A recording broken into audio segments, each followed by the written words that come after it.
Bonjour, ici François Hébert.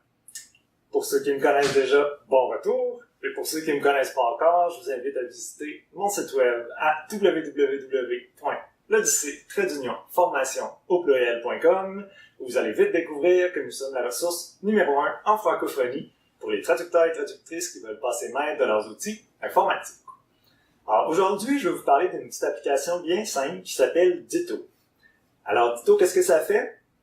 Alors vous savez, dans Windows, quand vous copiez-collez, vous pouvez seulement avoir un copier en banque, si on veut, puis le coller ensuite.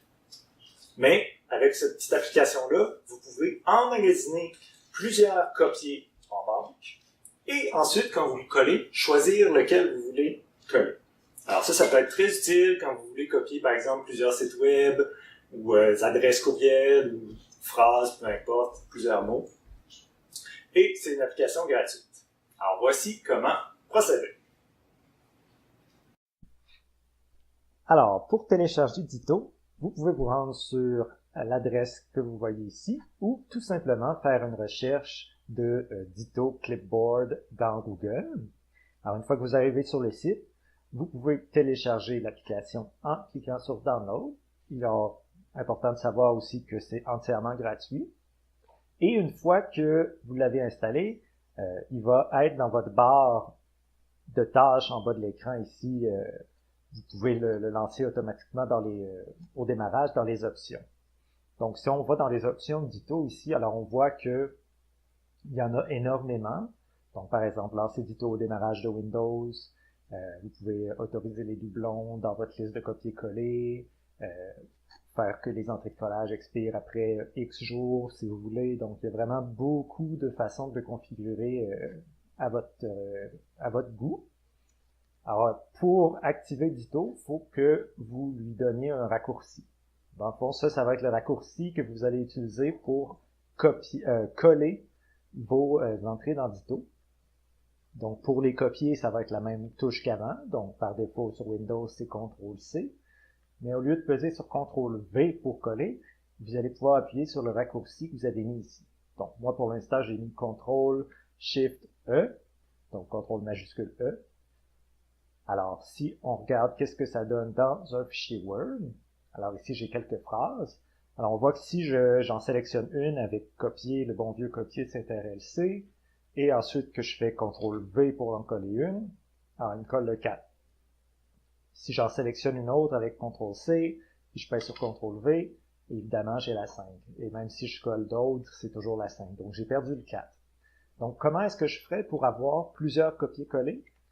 Alors, par défaut, Ditto va les enregistrer dès qu'on fait plusieurs copiers. Donc, je pourrais, par exemple, venir sélectionner ça ici, le copier, faire un autre copier, toujours avec CTRL-C, comme un copier normal.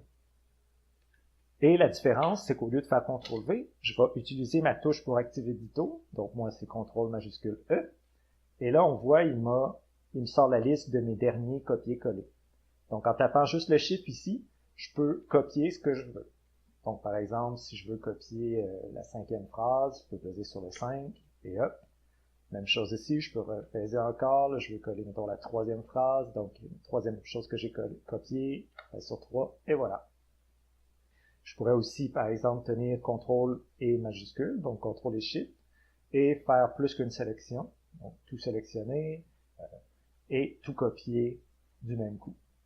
Donc, il y a vraiment, il n'y a pas de limite à ce que vous pouvez faire avec Ditto comme ça. Vous pouvez chercher, copier une phrase, copier plusieurs phrases. Tous les copiers que vous allez faire vont être enregistrés dans Ditto.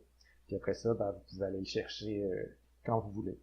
Donc, et ça n'a pas besoin d'être seulement dans Word. Ça peut être des trucs qui ont été copiés dans votre navigateur Internet, par exemple.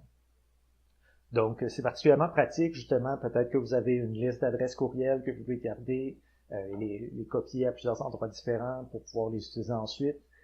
Donc, au lieu de vous faire un document séparé où est-ce que vous avez vos listes d'adresses, vous pouvez seulement toutes les copier, puis les coller, pour faire un envoi de courriel, par exemple. Alors, les possibilités sont vraiment, il n'y a pas de limite à ce que vous pouvez faire avec ce genre de fonction-là. Alors c'est tout, c'était vraiment un petit exemple bien simple de quelque chose qui est gratuit et qui peut vous faire sauver beaucoup de temps. Alors sur ce, je vous dis une bonne journée et je vous dis à très bientôt.